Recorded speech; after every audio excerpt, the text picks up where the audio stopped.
Thank you, Mr. Chairman. Ms. Wormuth, congratulations on your nomination. Thanks for your really lifetime of service in the department in many different roles, and to your family for their many different family members who have served the country in uniform as well. As you prepare to take over the Army, I want to highlight something that was troubling to me recently in the news.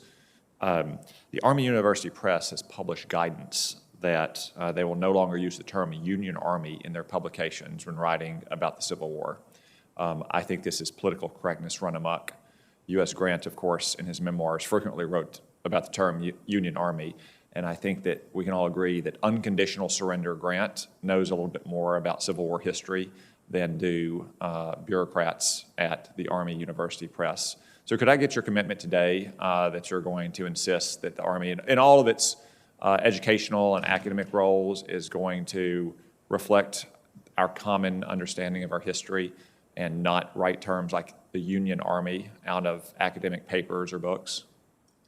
Senator Cotton, I certainly grew up learning about the Union forces myself. If I'm confirmed, I would be happy to look into this and make sure that we're not writing the term Union forces out of our history.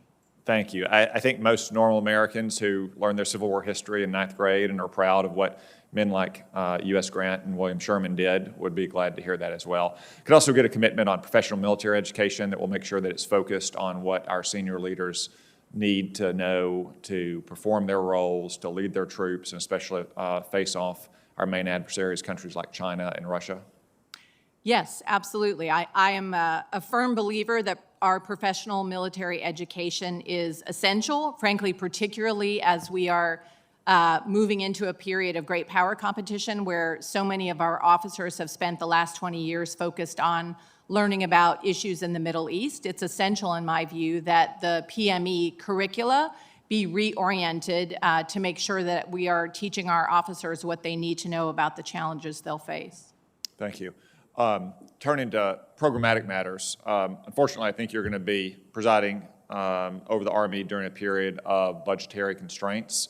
When you look at the Army's key modernization priorities, which one of those do you think are the most important to prioritize if you're facing a constrained budget? Well, Senator Cotton, as I said, I generally share the Army's current assessment that the long-range precision fires priority is the top priority. But there's also a lot of interdependence among the six big categories. So I'll want to, if in fact there is a requirement to make hard choices, I'll want to look very carefully across the entire modernization program. Why do you think it's the long-range precision fires that is the most urgent or the highest priority?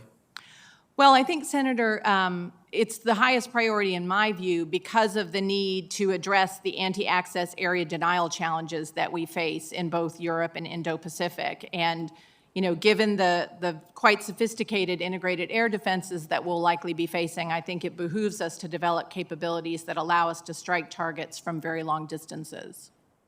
I agree, especially in the Western Pacific.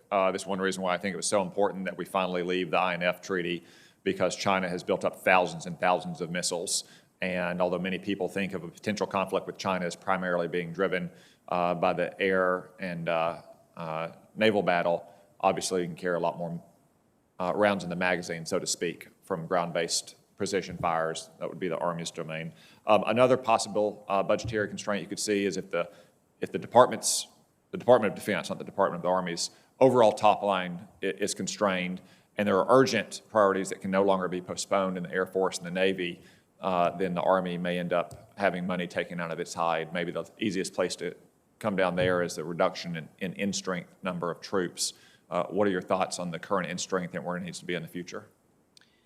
Well, Senator, first of all, I would say, I don't think anyone would be well served by looking at the Army as something of just a bill payer. I don't either, but I'm afraid that might be the direction it's going if the budget comes in where it's been reported.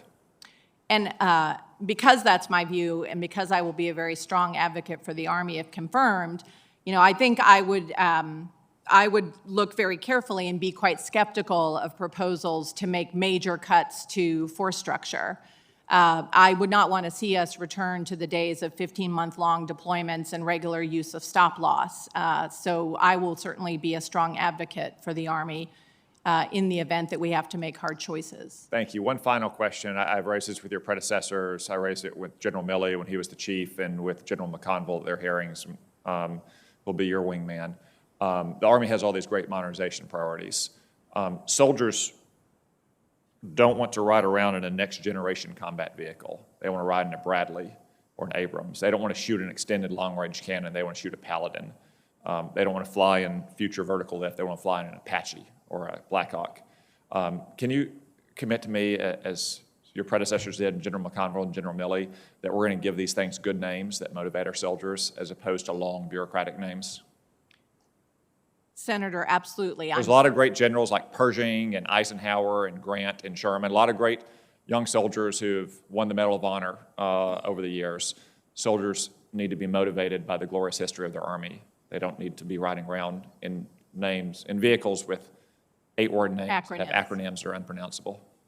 Yes, Senator. Thank you.